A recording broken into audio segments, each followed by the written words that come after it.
Hey, what is up, guys? This is kind of a different video, I know. Um, but this is just a video, not an album. A video I kind of wanted to make. And honestly, this is gonna be like a tiny announcement. Doesn't really matter. But I wanted to review every single individual release from Metallica, not including the Lulu album. But I wanted to review every individual release from Metallica leading up until they make a new album.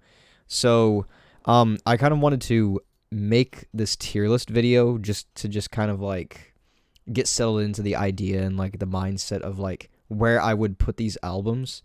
I was thinking about putting this and where I would rank them at the end of each review, but I figured I'd just make a whole video out of it because why the hell not?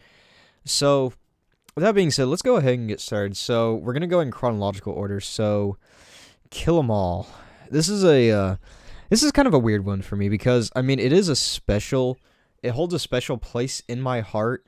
It is one of the first thrash albums I was ever exposed to, one of the first Metallica albums I was ever exposed to, and Seek and Destroy was one of the first songs I ever learned how to play on guitar.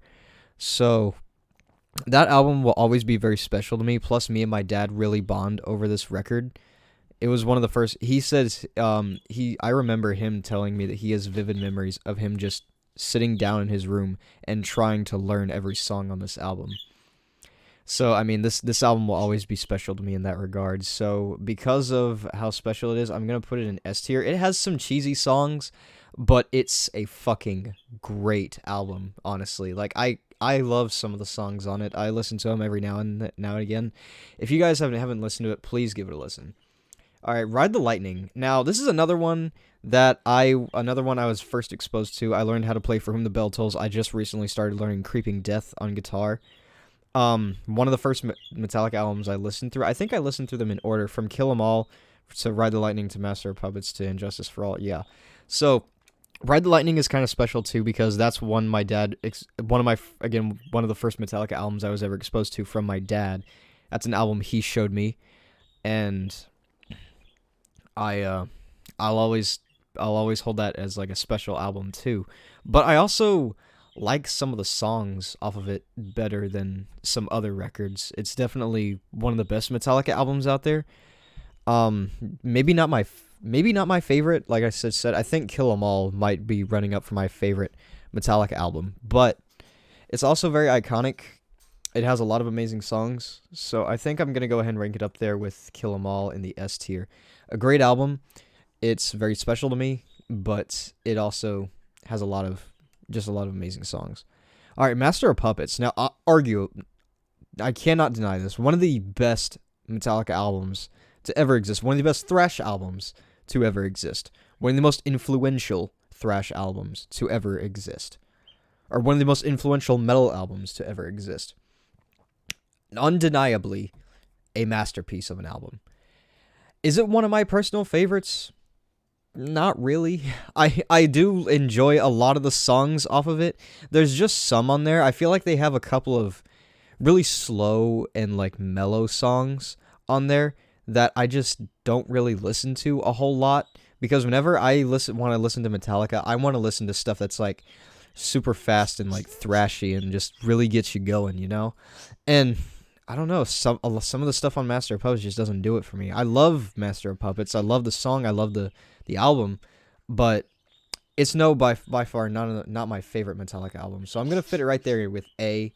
It's a great album, undeniably. It's a fucking incredible record. If you've never listened to it, you really should. I love it, but yeah. Going next up to And Justice for All, another one. You just think Metallica couldn't really follow up after Master of Puppets, but they did with And Justice for All. They've got a great collection of songs in there. The Frayed Ends of Sanity, Harvester of Sorrow, Blackened One. Just overall an amazing record. Really, one of their best albums ever. And of course, the first album to feature Jason Newsted on bass. Master of Puppets was the last one to feature Cliff after he died. So, I mean, yeah, Metallica with And Justice for All, an amazing record. I love the guitar work on it. Oh, another one I forgot to mention on Master of Puppets was Disposable Heroes. fucking amazing song. I love the guitar work on that. I love the guitar work across all of these records.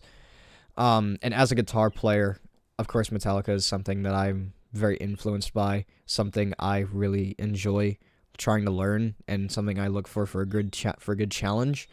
But I think I'd fit And Justice for All up there. Again, these 4 albums were like my first exposure to Metallica, and listening through all 4 of them, I love them all. But I think I'd rank these 2 above these 2 because I love Kill 'Em All and Ride the Lightning probably. I just think they maybe have better riffs. These maybe have more iconic riffs, but for my personal taste, I like the riffs on these a little bit better.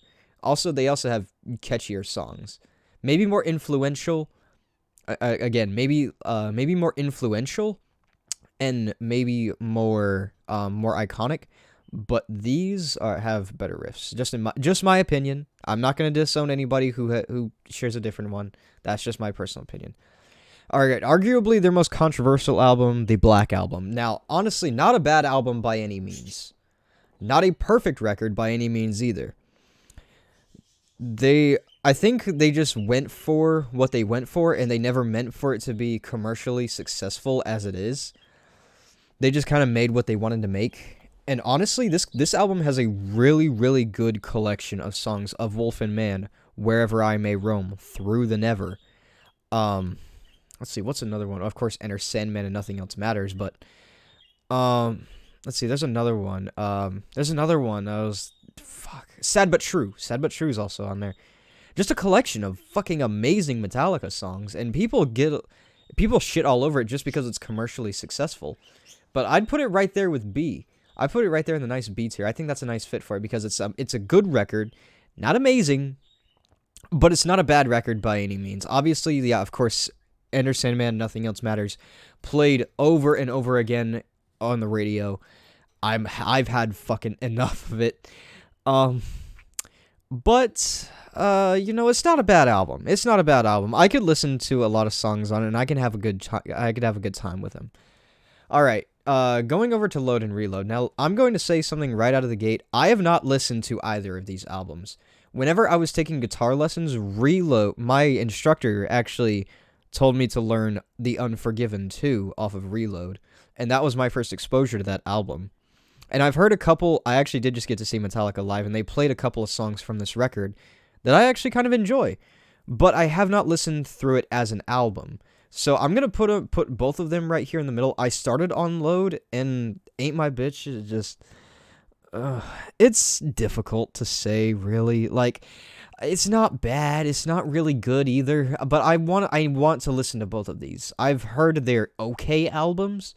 So I think maybe a middle rank right here would be nice for them. Because I'm indifferent. I haven't listened to them, but I've heard a couple of tracks off of them that I really like. So I think that'll be a good fit for him. Now, obviously, Saint Anger is going in F. I genuinely don't think there's any debate there. Saint Anger is their worst album by far.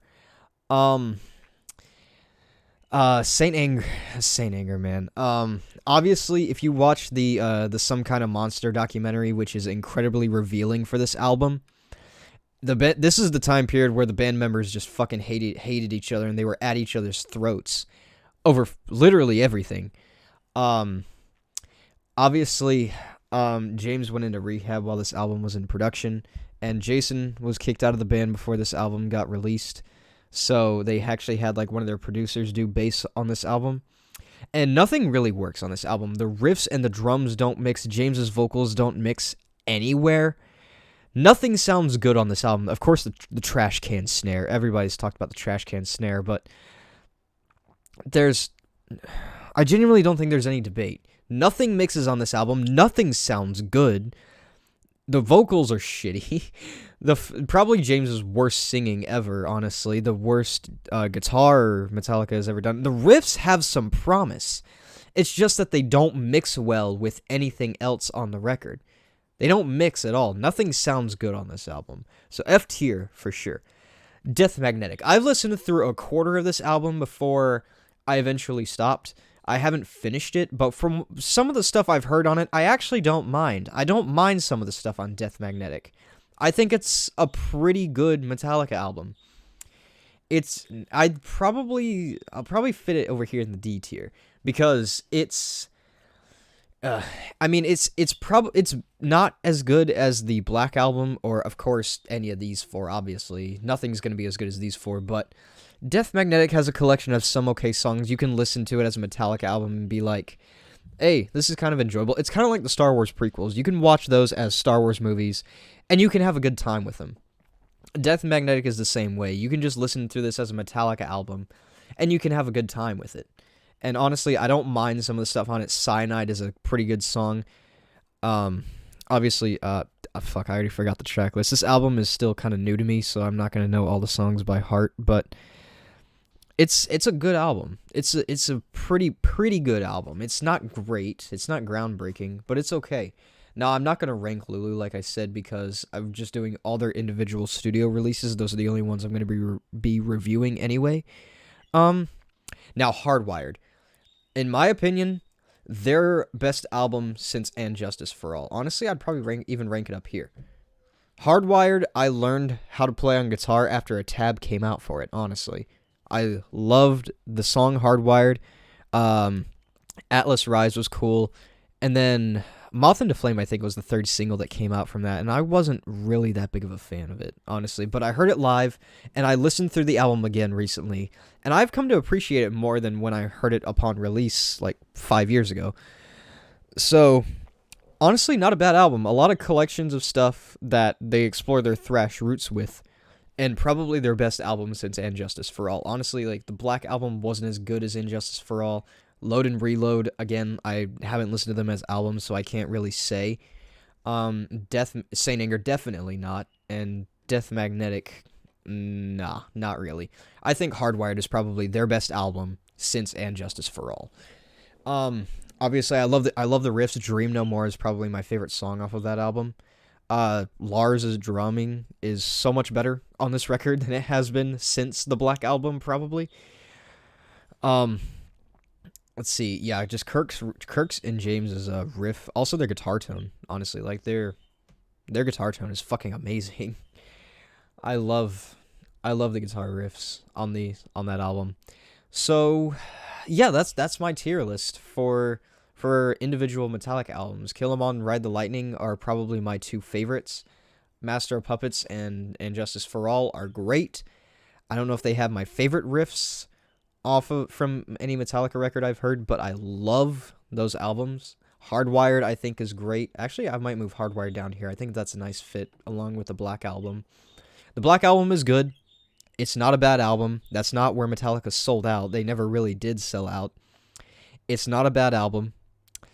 Load and Reload, I'll say again, I have not listened to, so I can't really rank them as albums. I just put them in the middle here because I'm indifferent. I've heard a couple songs I like, and I'll probably give them a re-rank whenever I listen to them again. Death Magnetic is okay. Not a bad album, but not really great either. They've got some okay songs. And Saint Anger, of course, the worst Metallica album. So, that being said, I hope you guys enjoyed this, and if you did, be sure to leave a like and do subscribe for more related content. All reviews for these albums are coming very soon. Be sure to look out for that, and yeah, I will see you guys later.